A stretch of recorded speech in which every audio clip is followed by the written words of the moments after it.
Nasib tidak beruntung menimpa rival timnas Indonesia Thailand. Mereka kena bantai 8 gol tanpa balas oleh Georgia. Timnas Thailand memang tidak mengikuti kualifikasi Piala Dunia 2026 putaran pertama seperti yang dilakukan timnas Indonesia. Mereka memilih menjajal kekuatan dengan melawan timnas Georgia. Pasukan Manofolking ini dipaksa mengakui keunggulan atas Georgia dengan skor telak 0-8. Michael Meskis menjadi saksi terbantainya tim yang disebut-sebut kekuatan terbaik sepak bola Asia Tenggara tersebut. Kedelapan gol tersebut dicetak oleh Georges pada menit ke-24, 37, 41, dan 56. Juriko Davitasvili memborong 2 gol pada menit ke-9 dan 43. Sementara 2 gol lainnya dicetak oleh Luka Logosvili pada menit ke-12 dan Kavisa pada menit-menit akhir. Kekalahan ini pun membuat Manofolking harus berbenah diri, padahal sebelumnya ia sesumbar kalau Thailand telah melewati lawan-lawan tangguh. Thailand telah bertemu dengan sejumlah lawan yang berbeda di atas mereka di peringkat FIFA dan kami beruntung dengan baik. Ini akan menjadi ujian yang bagus bagi anak asuh saya. Thailand dan Georgia memiliki tujuan yang sama, yaitu berusaha semaksimal mungkin untuk merebut tiket ke putaran final Piala Dunia 2026, ucap Manofolking. Brunei Darussalam hancur lebur kala menghadapi timnas Indonesia pada leg pertama kualifikasi Piala Dunia 2026. Bertanding di Stadion Utama Gelora Bung Karno SUGBK Jakarta pada Kamis 14 Oktober 2023, Brunei Darussalam dibantai 0-6. Usai pertandingan, pelatih Brunei Darussalam Mario Rivera mengakui kualitas timnas Indonesia lebih baik dari timnya. Selamat atas kemenangan Indonesia di laga ini. Untuk laga kandang kami akan bermain lebih baik dan mencoba untuk menang di leg kedua nanti, kata Mario Rivera. Brunei gantian akan menjamu Indonesia pada 17 Oktober. Diakui Mario, sulit bagi timnya untuk melakukan comeback, namun dia menegaskan timnya akan berjuang habis-habisan di laga kedua nanti. Kami tahu akan sulit melakukan comeback, tapi bagi kami yang banyak berisi pemain amatir, tentu sulit menahan laga dengan tekanan di laga internasional ini. Memang kami melakukan beberapa kesalahan di laga kemarin, namun secara keseluruhan kami bermain bagus, main sesuai rencana dan ada beberapa peluang yang kami ciptakan. Tetapi memang harus diakui, Indonesia main bagus dan bisa menciptakan ruang dengan baik, ucap Mario Rivera. Ketua Umum PSSI Erick Thohir membongkar seberapa keseriusan Nathan Zoon menjalani proses naturalisasi. Ia mengatakan pemain Swansea City itu punya keinginan yang besar. Nathan Zoon kedapatan ikut menyaksikan duel timnas Indonesia versus Brunei Darussalam di Stadion Utama Gelora Bung Karno. Ia ada di tribun VIP bersama Ketua Umum PSSI Erick Thohir. Erick Thohir mengatakan Nathan Zoon datang bersama ayahnya. Mereka bercerita bahwa serius ingin menjadi warga negara Indonesia. Erick Thohir mengatakan Nathan Zoon bisa menambah kekuatan timnas Indonesia. Apalagi tim merah putih punya keinginan kuat tampil di Piala Dunia 2026. Meski sangat sulit, peluang itu tetap ada. Apalagi FIFA menambah slot peserta Piala Dunia, di mana Asia mendapatkan jatah 6 tim. Iya, tadi memang ada rencana Nathan yang main di Swansea umur 21 tahun. Dia bisa main di bek kiri, tengah kiri, dan bisa main di tengah juga. Mudah-mudahan dia mau jadi merah putih. Kita memerlukan 2x11 pemain tim senior yang sama levelnya. Kalau kita mau terus lebih baik lagi karena kompetisi akan makin tinggi, pertandingan akan makin berat. Semua negara juga ingin masuk Piala Dunia, terang Erick Thohir. Timnas Indonesia U17 disebut mengalami kemajuan yang signifikan selama menjalani pemusatan latihan di Jerman. Akan tetapi pelatih Bima Sakti merasa timnya masih bisa berkembang lebih baik lagi. Timnas Indonesia U17 berada di Jerman selama kurang lebih 3 pekan. Rekan kakak dan kolega berada di Jerman sebagai bagian dari persiapan untuk tampil di Piala Dunia U17 2023 yang digelar bulan depan. Selama berada di Jerman, selain berlatih secara intensif, Timnas Indonesia juga telah menjalani serangkaian laga uji coba. Sudah 4 laga uji coba dimainkan Garuda Muda melawan tim-tim di Jerman. Menurut Bima Sakti, setelah 3 pekan berada di Jerman, Timnas Indonesia U17 menjalani kemajuan signifikan. Bima Sakti merasa anak asuhnya telah berkembang secara fisik maupun mental. Kemajuan pemain sangat signifikan, memang tidak bisa langsung bagus seperti membalikan telapak tangan. Kita perlu latihan, uji coba latihan, uji coba, dan kita ada waktu untuk persiapan lagi ke fase uji coba lagi, ujar Bima Sakti.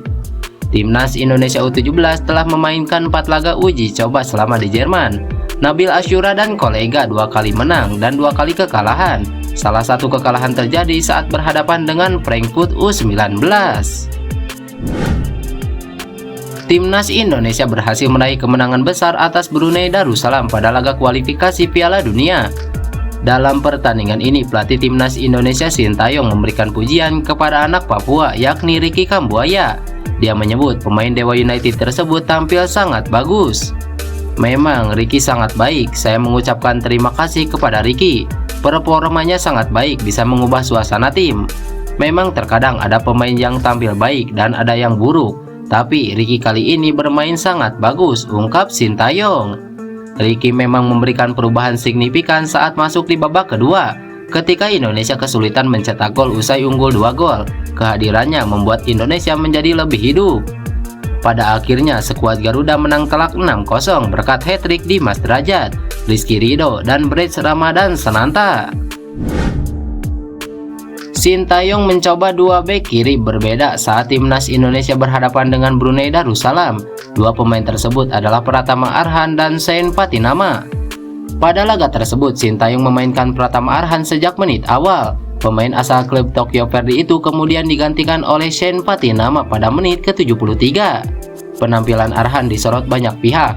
Dia dinilai tidak berada dalam level terbaiknya, sedangkan Patinama dinilai layak untuk dimainkan sejak menit awal. Performa Pratama Arhan pada duel lawan Brunei Darussalam dapat banyak kritik dari fans Indonesia. Lapang Bola memberikan rating 6,14 untuk pemain 21 tahun tersebut. Arhan bukan pemain dengan rating paling buruk di skuad Indonesia. Arhan cukup dominan dalam aksi menyerang yang dilakukan Timnas Indonesia. 73 menit berada di atas lapangan. Arhan melepas 52 umpan keempat terbanyak. Hanya saja Arhan beberapa kali terlihat melakukan aksi yang kurang efektif. Sementara itu, Sean Patinama dimainkan pada menit ke-73. Walau tidak banyak menit bermain yang didapat, Sean Patinama punya kontribusi yang penting. Patinama mampu melepas 22 umpan sukses. Sean Patinama memberi warna tersendiri di sisi kiri permainan. Pemain 25 tahun itu punya gaya yang berbeda dibanding Pratama Arhan. Patinama bermain lebih simpel dan jarang mengambil resiko untuk membantu serangan. Perbedaan soal Pratama Arhan dan Patinama juga dikaitkan dengan performa pada level klub. Nah, jika tolak ukurnya performa bersama klub, Patinama unggul dibanding Pratama Arhan. Sean Patinama bermain secara reguler bersama Viking FK di Liga Norwegia. Dari 24 laga yang dimainkan Viking FK, Sean Patinama bermain sebanyak 23 kali dan semuanya sebagai pemain inti. Saat ini Viking FK berada di posisi kedua klasemen sementara Liga Norwegia. Sementara itu, Pratama Arhan kesulitan mendapatkan menit bermain di Tokyo Verdy. Pemain 21 tahun baru sekali bermain pada musim 2023. Kabar paling baru, Arhan bakal dilepas Tokyo Verdy dan pindah ke Suwon FC. Pesaing posisi bek kiri Timnas Indonesia sangat kompetitif. Selain Pratama Arhan dan Sean Patinama, ada nama Edo Febriansah yang juga harus dihitung dan punya kualitas mumpuni. Edo Febriansah punya kemampuan penyerangan yang bagus. Pemain Persib Bandung itu cocok untuk menghadapi lawan yang bertahan total. Dia bisa bermain seperti winger ekstra dan memberi opsi di lini serang Timnas Indonesia. Mantan Ketua Umum PSSI Muhammad Iriawan atau yang karib disapa Iwan Bule hadir langsung memberikan dukungannya saat Timnas Indonesia berlaga menghadapi Brunei Darussalam.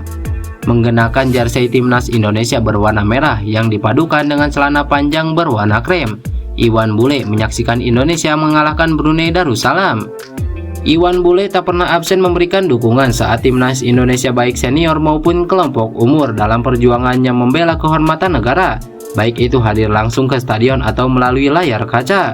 Atas kemenangan ini, Iwan Bule pun berpesan kepada anak asuh Sintayong itu untuk tidak berpuas diri dengan hasil yang diraih pada leg pertama ini, tetapi harus dijadikan motivasi lebih untuk memenangkan laga-laga selanjutnya. Jangan berpuas diri atas kemenangan ini, sebab perjuangan dalam meraih mimpi kita untuk berlaga di putaran final Piala Dunia 2026 masih panjang dan tentunya tidaklah mudah, karena hasil dari laga-laga selanjutnya menentukan langkah kita berikutnya. Tetap fokus, solid dan jadikan tim ini sebagai sebuah tim yang hebat, membanggakan masyarakat Indonesia. Sukses selalu buat para anak-anakku di Timnas Indonesia, paten, ungkap Muhammad Iriawan. Lantas bagaimana menurut kalian? Tulis pendapat kalian di kolom komentar.